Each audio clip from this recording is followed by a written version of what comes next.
Hi folks, this is Tony for minutetomidnight.com. This is just going to be a very short update. I am currently in Pennsylvania. I've just been here a few days, still settling in. I'm going to just do a very brief update on a couple of things I thought I would just mention. Even though I'm not in New Zealand, I firstly want to mention New Zealand specifically. Those people that perhaps had some joy at the change of a new government a couple of weeks ago, I think the reality should be starting to settle in for those of you that understand the global agenda. And much as I have suggested in the past, I was not holding my breath that there be any real changes, that the Hegelian dialectic will be in play, and that there would be just some token gesture changes and some things that were of lesser importance that would change. And whilst I'm still glad to see the back of the last government, the reality should be starting to settle in now for folks that are awake that nothing major on some of the most significant global issues is really changing. Now, first off, I just want to look, without saying too much, about a whistleblower, Barry Young, who leaked information. He was a data programmer and he has been arrested after publishing information and charged, not just arrested, but charged and put on bail, publishing information that they are saying he had no right to access, even though he was the guy that built the database for the New Zealand Ministry of Health. And they're going around, basically they have an injunction to remove all that stuff off the internet and all the statistics that Barry Young, or Winston Smith as he also has been known, to erase it from the internet, which of course I'll never be able to totally do. But it becomes illegal to publish the data if you're a New Zealander, basically. So that information was given to our government ahead of Liz Gunn from New Zealand Loyal publishing it and interviewing that whistleblower. Now, our new Deputy Prime Minister Winston Peters had campaigned on a promise to look at helping those that have been injured by the, shot in the arm in New Zealand.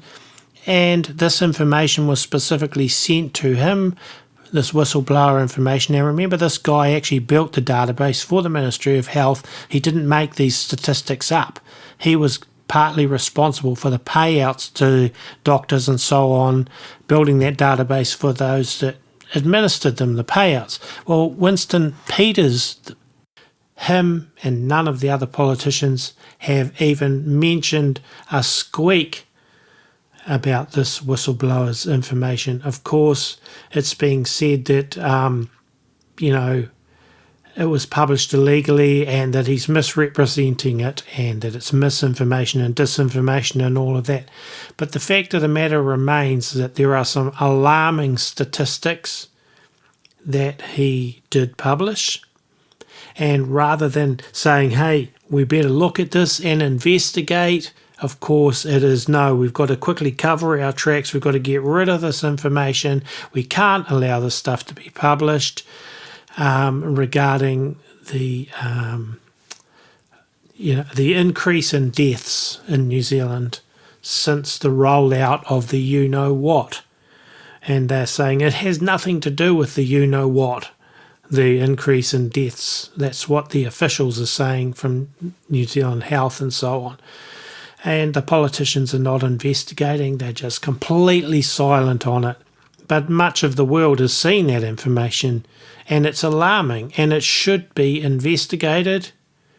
If they had nothing to hide, they would be saying, okay, let's look at this and explain it. And say, well, this happened because of blah, blah, and blah, blah. But they're not doing that. They're just basically trying to scrub it off from everywhere, and it smacks of a cover-up, as everything else with the pandemic was. Now, the information that this whistleblower released should be made public. We should all be able to see it. because the statistics are alarming and we have the right to know them. But instead, he is going to likely face huge legal fees and potentially a lengthy stay in prison for what he's done. So I'm saying that to say our new government and our new Deputy Prime Minister, who had campaigned on promising the sort of people that were harmed by these things that he would be investigating and all that, he's done nothing, said nothing, and that should tell us straight off something's fishy here in this whole thing, which most of us, I think, knew would happen anyway, because the big money behind this global agenda will keep them in silence. And I imagine there's a huge threat to anybody that does want to pick up and run with information like this, you know, because Pfizer and others that put big money in behind all of this, of course, that they're just subsidiaries of BlackRock, Vanguard and State Street and so on, and the global elite above them. So that's the reality. If you think this is going to change under the current government, you probably want to think again. Another thing with New Zealand and America and all these other countries have done is signing up at COP28 to various declarations that have been made there, and New Zealand again signing up to them, including the declaration from COP28, the United Nations Climate Summit, which has been taking place in Dubai, signed by 134 of the 197 countries in attendance, the COP UAE Declaration on Sustainable Agriculture, Resilient Food Systems and Climate Action. So basically New Zealand, under the current government, has gone along with the Biden regime and all the rest of them with the whole climate change agenda and how it impacts agriculture and food production. New Zealand hasn't stood up against it. The current government hasn't. They will just go along with it. Basically, you know, they always say these things are for people's betterment, but we know that's not what they're trying to do here. And the reduction of carbon, you know, we're all carbon-based life forms, and it's all about basically depopulation in the long run and control. So New Zealand, under the current government, is also, along with the USA and 134 other countries, have signed the Sustainable Agriculture and Resilient Food Systems and Climate Action Agreement. And that's just one of them agreements that was signed. And New Zealand has really done nothing different. Also the WHO, you know, with their amendments that were submissions had to be made by the 1st of December. Well, New Zealand only lodged reservations. They didn't outright reject the WHO's recommendations. They just lodged some reservations, which means basically you sort of agree, sort of, I guess.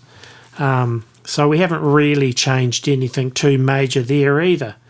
So having said that, as far as I've always said, trusting of governments and politicians is not where the answer is. And people that think it'll be different in the US if Mr. Trump gets elected or whatever, it'll be the same. These people are basically global controlled, globalist controlled sort of puppets to get really anywhere into power. And the new New Zealand government is showing themselves to be basically global puppets as well, globalist puppets. And basically, with the back to the COP28 thing, I just want to let people know too, in a statement to the COP28 summit in Dubai, Pope Francis had stated, "I'm with you because the destruction of the environment is an offence against God." And he's called for the elimination of fossil fuels and the promotion of lifestyles centred around energy efficiency and renewable resources. But, you know, there is no real science that even links fossil fuels with climate change. But, of course, that's the agenda.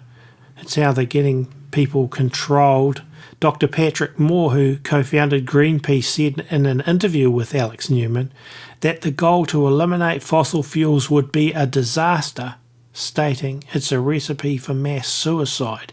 And he continued, if we did it on a global level, it would result in the decimation of the human population from 7 odd billion down to who knows how few people. And really that is the agenda. And so I mentioned obviously about New Zealand with the increase in deaths following the rollout of the V. I just now want to take you to Britain.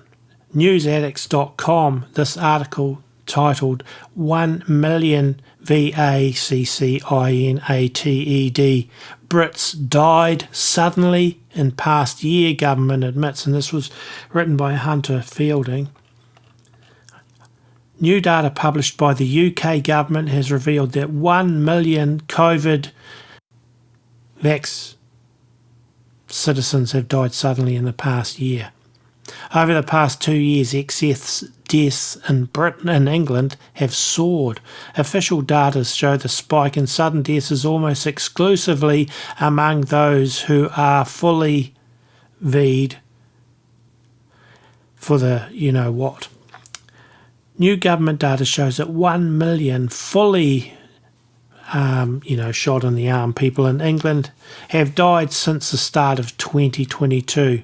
And this is compared to just 61,000 who haven't had that shot in the arm people in England. About 1 in 3 English people never received a single one of the shots in the arm. Based on the high number of excess deaths among the remaining 2/3 of English people who received at least one of the shots, one would expect there to be far more than just 61,000 deaths from those that hadn't had it.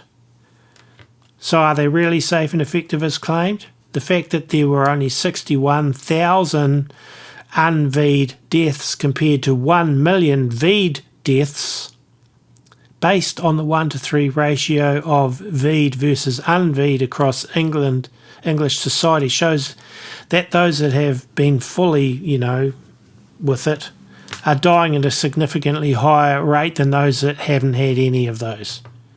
The bottom line is that about 1/3 of Brits had refused, and it's become increasingly clear if you read this article that the ones that basically the more of them that you had, the higher the death rate. And the vast majority of all COVID deaths in England, around 80%, are occurring among the ones that have had the quadruple number of them. But basically, 30% of the English population never took any doses at all, and only 61,000 of those died, compared to 1 million from the other 2/3 of the population.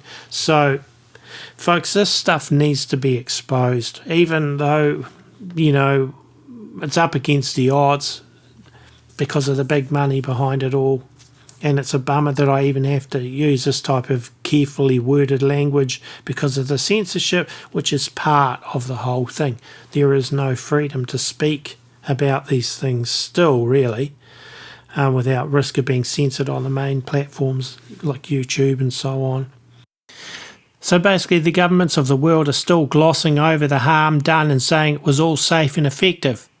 And it doesn't even take into account, besides those that died directly, following having the shots in the arm, there's tons of people, and we hear about them all the time, people dying of all sorts of other ailments at an increasing rate, heart disease, heart problems, all sorts of other things that could well be attributed to those shots as well. But we're not even allowed to talk about that, and governments won't look into it.